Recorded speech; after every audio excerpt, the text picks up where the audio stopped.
Sir Mo Farah, the champion of Chicago. And so every time something get hard, you quit, you call mama. I dare you to take a little pain. Welcome to this new series on Roosey Project called The Running Report, where every single month I'm gonna go over the biggest news in running, and it's hosted by yours truly. And so yeah, I hope you guys enjoyed the video, the first episode, and at the end of the video I'm gonna explain a little bit more, so see y'all in a little bit. Let's get started off with the day. Let's get started off with the questions. And in this edition, we got 4 questions. And let's go down the list with our first lap, 4 questions to go. And we're going to talk about the 2018 Chicago Marathon. Mo Farah ran away with the victory with about 800 meters to go. It was a really tight race. He started in the back and moved up to the front just like he always does when he's on the track in the 10K, 5K, even the 15. And he was basically vintage Mo Farah, as he always does, and even beating Galen Rupp as he usually does. Galen Rupp always coming in number 2, but it's all good, it's all good. Galen still ran a great race. He didn't perform to what he wanted to. He wanted to come away with a win, as he did win Chicago last year. He came away with a 5th finish, the first American finisher. But you know, how he said in Nike, he wants to conquer the other 194 countries and not just this one.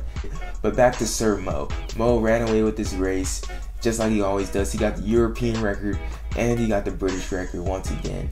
Like, this dude is killing it. And I think this begs the question, is Mo Farah the greatest tactician, the best gamer in the running world has ever seen? And I think he actually is. I feel like every single time he shows up to a major race, where it's the 15, the 5, or the 10, and now maybe even marathons, he's always walking away with the victory, and he's doing it in a way that's always very strategic.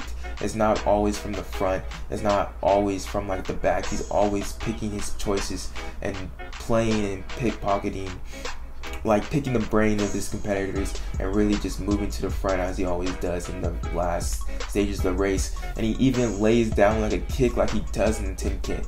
Like, I think this guy is really going to surprise some people and turn some heads in the next coming marathons. And he's looking to run about a 204, 203 coming in. And I think he has the capability of doing it as he gets more races on his belt, because I think he's the greatest tactician ever in running. Let me know what you guys think. Now with 3 laps to go, we're going to move into our next question, and that one's going to cover Katelyn Tuohy, the girl from New Jersey that's been tearing it up for the past year in cross country. And this past weekend, she ran a 16:21 5K at the Homedale Park Invitational, and that's just insane and unbelievable.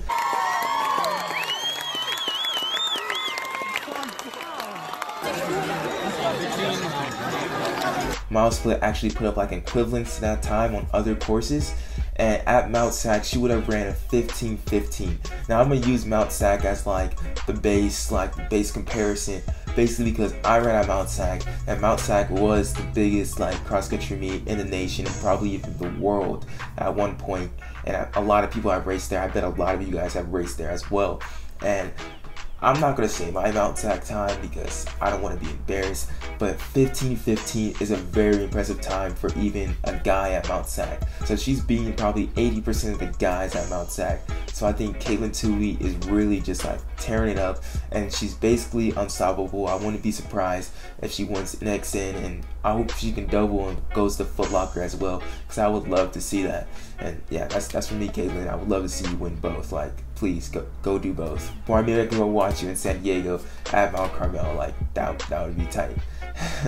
And then also my question I want to ask you guys, like, should Katelyn Tuohy even go to college? Because I think if she were to run at NCAA, she would probably win or be in like the top 10 at least. Like, to be honest, like, she's running that fast and that good. Does Katelyn Tuohy need to go to college? I don't even know. She should just go pro. Only 2 questions or 2 laps to go in this video, and for this one we're going to talk about the Nuttycombe Invitational. At Nuttycombe, Morgan McDonald ran away with the boys race, and also in the girls race, a Badger also got the victory. So Wisconsin won the girls race and the men's race, but then the complete dominant performance, that was the biggest thing that happened in NCAA in a while. NAU dominates this field, which is basically almost pre-nationals, only scoring 46 points.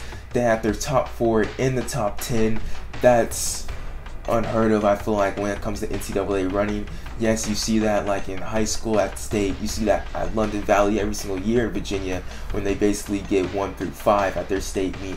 But happening at a big cross-country meet like this begs the question, is NAU the best dynasty ever of NCAA cross-country? I think we're going to look back at this year and really mark as the stamp that NAU is the best ever, as they may win their 3rd NCAA championship in a row. And they did this 46-point performance without their lead runner, Matthew Baxter, who could have brought them down to about like 26 points. I think we're going to look back and see this year as NAU making their mark as the best cross-country program ever.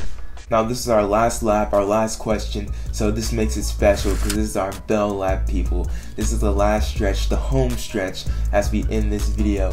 And this is what makes this special, is that this question is coming straight from y'all. I went on the Instagram and I asked you guys what's a question about track, about running, or anything out of the pocket that you wanted to ask me. And so we're gonna go to Jason Wood, who's featured this week. Make sure you follow us on Instagram, on Twitter, to get your question featured on here too. And he basically asked, after college, what are we gonna do?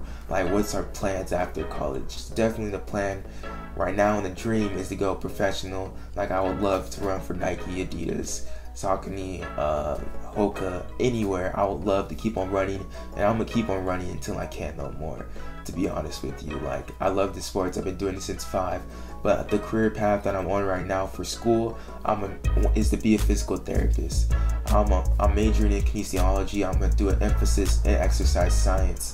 So the goal right now is to go to become a doctor in physical therapy, then to get my own clinic, or maybe even like the dream of physical therapy would be like to be the PT for the LA Lakers. That would definitely be the dream for me in that career. But the more that I've been doing these videos over the past year, I start to learn, like, love more about like sports news and stuff like that. Like, I've always watched ESPN as a kid. Like, sports is my favorite thing to talk about. So I think being a sports journalist or being on ESPN as a sports analyst is also, or just running social media pages in general, I think would also be a dream of mine personally. But I don't know, I'm still trying to working through things, and that's why I'm here, because that's why I'm trying to figure things out, you know, and that's why I'm doing this, to try and figure things out. And so yeah, that's the first edition. That's it for the first edition of the Running Report, and I really want to make this interactive every single month for you and me. So make sure you guys comment down below what you guys think about my arguments and everything, and give me your sides. Make sure you guys follow us on Instagram and Twitter, where you can shoot me questions and everything like that, and you can be featured in this video, because I really want this to be interactive for us. So yeah, I hope you enjoyed. Make sure you share, you like, you comment, and you subscribe, because I want to keep these videos going, because I love doing them and I love doing it for y'all. See y'all next time. Deuces. You call mama. I dare you to take a little pain. We're not just here to take part. We're here to take over. Tell him.